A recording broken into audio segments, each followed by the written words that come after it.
Est-ce que tu savais que les émotions refoulées peuvent avoir un lien avec tes problèmes actuels? La gestion des émotions est quelque chose qui s'apprend. Elle se développe au travers des interactions sociales et peut être améliorée à n'importe quel âge. Bienvenue sur Éveille-toi. Aujourd'hui, on va explorer un sujet crucial pour ton bien-être et tes relations, la gestion des émotions. Tu t'es jamais demandé pourquoi il est parfois si difficile de maîtriser ses sentiments? Ou comment y parvenir de manière saine et constructive? Reste avec moi, car on va tout de suite répondre à ces questions. Les émotions sont au cœur de notre expérience humaine. Elles influencent nos décisions, nos interactions et notre perception du monde. Pourtant, la gestion des émotions est souvent perçue comme quelque chose de difficile à maîtriser. Pourquoi? C'est dû à un manque de pratique, couplé à de fausses idées sur ce que c'est vraiment. Dans cette vidéo, nous allons d'abord examiner pourquoi la gestion des émotions est souvent compliquée, qu'est-ce qui se passe lorsque nous n'exprimons pas ces émotions, l'impact des traumas sur ta vie, l'utilité spécifique de chaque émotion. On terminera par les astuces pratiques pour apprendre à gérer nos émotions au quotidien. La gestion des émotions n'est pas seulement une compétence utile, elle est essentielle pour mener une vie équilibrée et épanouie. Comprendre à maîtriser tes émotions peut améliorer ta santé mentale, améliorer tes relations, t'aider à prendre des décisions beaucoup plus éclairées. Pour le dire simplement, apprendre à gérer tes émotions est une clé pour une vie plus heureuse et plus harmonieuse. Quand j'étais petit, j'étais zéro en gestion émotionnelle. Très empathique, elle m'envahissait rapidement, et je pleurais souvent. La moindre moquerie d'un camarade de classe me faisait pleurer à plus pouvoir m'en reprendre. À l'âge de 12 ans, ma mère, quand elle m'a vu rentrer en larmes, elle m'a donné un conseil. Elle m'a dit, mais fais comme si de rien n'était, puis ça finira par passer. C'était une fausse bonne idée. Au début, ça faisait mal, mais je prenais sur moi et j'arrivais presque à ne plus pleurer. J'arrivais à me contenir, je me rendais compte que je cachais une partie essentielle de moi-même, mais c'était quand même moins douloureux que de devoir pleurer et de subir des moqueries. Mais à force de vouloir continuer, puis de vouloir suivre ce conseil, j'ai appris à réussir à brider mes émotions. Je ressentais plus de tristesse, plus de colère, mais j'avais perdu quelque chose d'essentiel. J'arrivais plus à me réjouir non plus. Puis du coup, la vie est beaucoup plus fade quand on peut pas se réjouir. C'est con. Il n'y a plus vraiment d'intensité à la vie. Par la suite, j'ai réalisé que les émotions négatives et positives sont un petit peu comme les deux faces d'une pièce de monnaie. Si t'en acceptes une, l'autre vient avec. J'ai passé une dizaine d'années coupé mon émotionnel avant d'enfin parvenir à me réassocier à elle. Pour moi, cette expérience m'a appris à vivre pleinement mes émotions. Pas n'importe où, pas n'importe quand, mais de les voir et de les ressentir. En soi, c'est ce qui nous rend humains. Fin de la période nostalgique. Prépare-toi maintenant à entrer dans le monde fascinant des émotions. Reste avec moi jusqu'au bout pour découvrir des conseils pratiques qui peuvent vraiment faire la différence dans ta vie quotidienne. Et n'oublie pas de t'abonner à la chaîne pour ne rien manquer des prochaines vidéos sur le développement personnel. Commençons déjà par comprendre pourquoi la gestion des émotions peut être si compliquée. Une grande partie de cette difficulté provient des idées reçues et des messages qu'on reçoit dès notre plus jeune âge. Car pendant des générations, on nous a souvent enseigné que montrer ses émotions est un signe de faiblesse. Cette idée est profondément enracinée dans de nombreuses cultures et dans nos têtes. Par exemple, on a pu entendre des phrases comme les garçons ne pleurent pas ou les filles doivent toujours être souriantes. Ces messages implicites et explicites nous poussent à réprimer nos émotions pour ne pas paraître vulnérables. Cette perception est erronée et transmise de génération en génération, créant une chaîne de comportements où l'expression émotionnelle est minimisée, voire découragée. Mais revenons à notre enfance. Imagine-toi, tu as 5 ou 6 ans. Tu ressens une grosse colère à l'intérieur de toi parce qu'il s'est passé quelque chose à l'école. Tes parents, bien intentionnés, te disent d'aller dans ta chambre pour te calmer. Ou encore, t'es triste. Et on te dit que tu ne devrais pas l'être parce qu'il y a des gens bien plus malheureux que toi dans le monde. Ces réactions parentales, bien qu'elles soient souvent faites avec de bonnes intentions, t'apprennent inconsciemment que tes émotions sont inacceptables ou insignifiantes. Et ces expériences peuvent se multiplier. Lorsque tu es en colère, on te demande de te taire. Lorsque tu pleures, on te dit d'arrêter, parce que ça sert à rien. À travers toutes ces petites leçons, tu comprends que pour être accepté, aimé et faire partie du groupe, tu dois cacher ce que tu ressens vraiment. À force de réprimer tes émotions, tu développes une peur profonde et inconsciente, celle d'être rejeté et privé d'amour si tu oses montrer ce que tu ressens. Tu apprends à sourire, même quand tu es triste, à rester calme quand tu es en colère, et même à ignorer ta peur. Cette dissociation entre tes émotions et leur expression crée une tension intérieure constante. En grandissant, cette habitude de réprimer tes émotions devient un peu comme une seconde nature. Tu te retrouves à minimiser, voire à ignorer complètement ce que tu ressens, pensant que c'est la meilleure manière de naviguer dans la vie. Mais cette stratégie a un coût élevé sur ton bien-être émotionnel et ta santé mentale. Le fait de comprendre cette origine peut être les premiers pas vers une meilleure gestion de tes émotions. Qu'est-ce qui se passe quand on n'exprime pas nos émotions? Ça t'est déjà arrivé de mettre un récipient complètement fermé au micro-ondes? Si oui, tu dois certainement savoir ce qui se passe ensuite. La pression augmente et ça finit par exploser. Nos émotions fonctionnent exactement de la même manière. Si on les réprime sans cesse, la pression émotionnelle augmente jusqu'à atteindre un point de rupture. Quand cette pression devient trop forte, elle doit sortir d'une manière ou d'une autre. Ça peut se manifester par des explosions émotionnelles. Tu te mets à crier, à hurler, à pleurer de manière disproportionnée par rapport à une petite contrariété. Ce genre de réactions sont souvent mal compris par les autres et peut même te surprendre toi-même.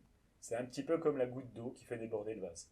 C'est pas les petites choses qui t'énervent, en tout cas cette petite chose. C'est vraiment l'accumulation de tout ton émotionnel qui n'a pas été exprimé. Cette pression peut t'amener à exploser, mais elle peut aussi t'amener à imploser. Au lieu de crier, de pleurer, tu te renfermes sur toi-même. Ça peut te conduire à des états plus graves comme la dépression, le burn-out, ou même à des pensées suicidaires dans les cas les plus extrêmes. En soi, l'accumulation des émotions non exprimées vont user ton esprit et ton corps et te laisser complètement épuisé et incapable de faire face aux défis du quotidien. L'impact des traumas sur ta vie. On va passer maintenant à l'impact des traumas sur nos émotions et ce qui se passe quand on choisit de les exprimer ou de les réprimer. Tout au long de notre vie, on vit des traumas plus ou moins grands. Ça peut passer par l'accident de voiture, une atteinte à la pudeur, ou des expériences des fois un peu moins dramatiques et moins impactantes, comme d'être ridiculisé en public, encore que moins impactantes, ou entendre un non pour la première fois de ses parents. Et ouais, ça reste quand même quelque chose de très traumatisant. Suite à ces traumas, il y a des émotions qui sont générées. Peur, colère, honte, tristesse, dégoût. Et on a deux choix. Soit on les exprime, soit on les imprime. Si on les exprime rapidement, idéalement dans les 20 jours, ça permet de traiter le trauma sans créer de séquelles à long terme. Mais si on choisit de les imprimer, en soit de les refouler, ces émotions peuvent se transformer en phobie, en faible estime de soi, ou même en troubles physiques comme de l'anorexie, des douleurs récurrentes, ou encore un sentiment de mal-être. La peur ressentie lors d'un vol turbulent, elle peut se transformer en phobie de l'avion si elle est réprimée. La honte ressentie suite à des moqueries peut se transformer en une faible estime de soi. Et le dégoût ressenti lors d'un attentat à la pudeur peut mener à un rejet de son propre corps, manifesté par des troubles alimentaires, des douleurs chroniques ou encore d'autres choses. Utilité spécifique de chaque émotion. Maintenant qu'on a compris la conséquence de la non-expression des émotions, il est essentiel de reconnaître l'utilité de chacune d'entre elles, afin de mieux les comprendre et voir qu'elles représentent des solutions plutôt que des poisons. Chaque émotion, qu'elle soit positive ou négative, a un rôle crucial à jouer dans ta vie. On va voir ça en détail. Commençons par la peur. La peur est une émotion instinctive qui nous aide à identifier les dangers potentiels et à nous protéger. Elle déclenche des réactions physiques et mentales qui nous préparent à faire face à des situations menaçantes. Par exemple, ressentir de la peur face à un animal sauvage te pousse à être prudent et à chercher un abri. En gérant nos peurs de manière adéquate, on peut évaluer les risques de manière réaliste, prendre des précautions nécessaires et surmonter nos peurs irrationnelles, nous permettant ainsi de grandir et d'explorer de nouvelles opportunités. Passons maintenant à la tristesse. Elle nous permet de faire le deuil des pertes, de guérir et de nous régénérer émotionnellement.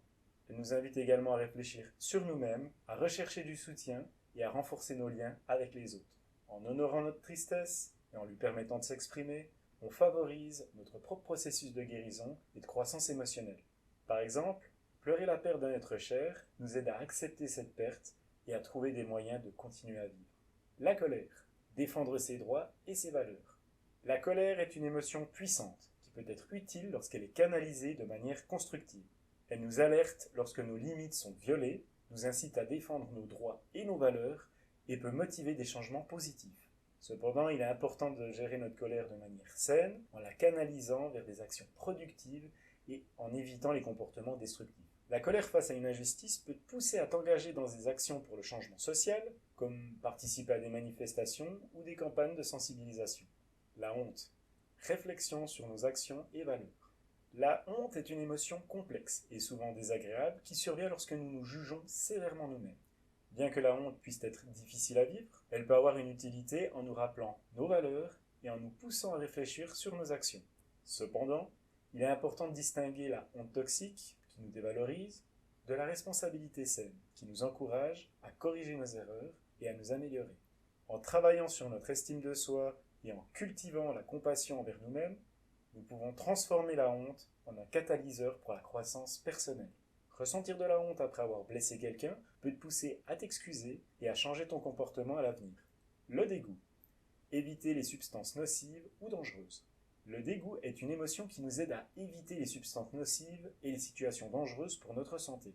Elle nous pousse à rejeter ce qui est désagréable ou potentiellement nuisible. Cependant, il est important de reconnaître que le dégoût peut être subjectif et varier d'une personne à l'autre.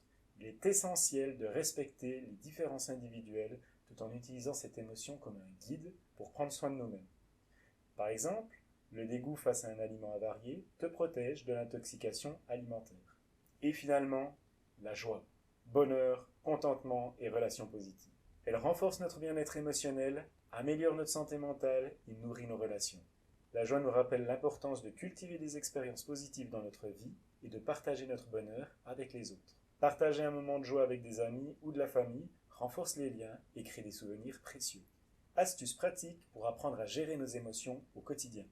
Vous l'aurez compris, les émotions font partie de notre humanité et il est essentiel de savoir les exprimer. On va voir maintenant des astuces pratiques pour mieux gérer nos émotions au quotidien. Ces techniques te permettront de développer une intelligence émotionnelle plus forte et de vivre une vie plus équilibrée. Prise de conscience de ces émotions. La première étape pour gérer tes émotions est de les reconnaître. Prends le temps de te connecter avec elles. Tu peux noter tes émotions dans un journal, décrire les situations qui les déclenchent et observer les sensations physiques associées. Cette prise de conscience te permet de mieux comprendre tes réactions et de commencer à les gérer. Acceptation des émotions sans jugement. Ne juge pas tes émotions comme bonnes ou mauvaises. Tu les acceptes, elles font partie de toi, elles font partie de ton expérience humaine. Lorsque tu ressens une émotion, dis-toi, c'est ok de ressentir ça. Cette acceptation va réduire la pression que tu te mets pour toujours essayer d'être parfait ou positif et te permettra de vivre beaucoup plus authentiquement. Observation détachée des émotions. Apprends à prendre du recul par rapport à tes émotions. Imagine que tu es un observateur qui regarde tes émotions de l'extérieur. Cette observation détachée va te permettre de mieux comprendre leurs origines et développer une perspective plus objective. Par exemple, si tu te sens en colère, observe la colère sans te laisser submerger par elle et essaye de comprendre ce qui l'a déclenchée. Expression appropriée des émotions. Trouve des moyens sains et constructifs d'exprimer tes émotions.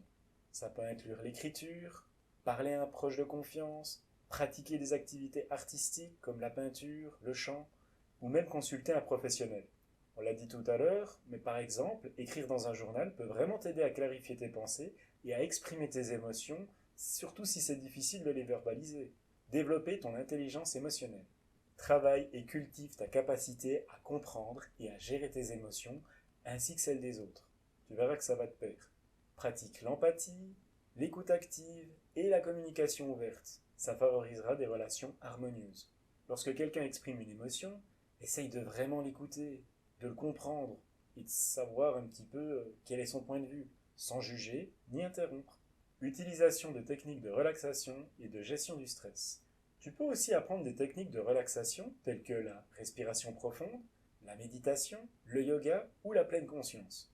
Tout ça peut t'aider à calmer tes émotions et à réduire le stress. Prendre quelques minutes chaque jour pour pratiquer la respiration profonde peut considérablement réduire ton niveau de stress et améliorer la gestion des émotions. Bienveillance envers soi-même. Sois doux et compatissant envers toi-même lorsque tu traverses des émotions difficiles. Accorde-toi du temps pour récupérer, te ressourcer et pratiquer l'auto-soin. Prendre soin de soi. Si tu te sens triste, permets-toi de prendre une journée de repos, de te détendre et de faire des choses qui te plaisent et te réconfortent. Recherche de soutien professionnel si nécessaire. Si tu as du mal à gérer tes émotions de manière autonome, n'hésite pas à consulter un professionnel de la santé mentale. Ils peuvent t'aider à développer des stratégies adaptées à ta situation spécifique. Un thérapeute peut te guider à travers des techniques de gestion des émotions et t'offrir un espace sûr pour les explorer. Je t'encourage à intégrer ces pratiques dans ton quotidien. Peut-être pas toutes, mais une partie. Tu prends le temps d'identifier tes émotions, tu les écris, en tout cas dans un premier temps, tu en parles autour de toi si c'est possible, et surtout, sois bienveillant envers toi-même. Pour récapituler, on a exploré l'importance de vivre ses émotions et non pas simplement de les gérer. On a discuté de l'utilité des émotions et pourquoi il est essentiel de les comprendre et les accepter. Merci d'avoir regardé cette vidéo jusqu'à la fin. Si tu as trouvé des conseils utiles, n'oublie pas de liker la vidéo et, si possible, de t'abonner à ma chaîne. Ça m'aide énormément. Et n'hésite pas à partager tes expériences et tes questions dans les commentaires juste en dessous. À bientôt pour une nouvelle vidéo.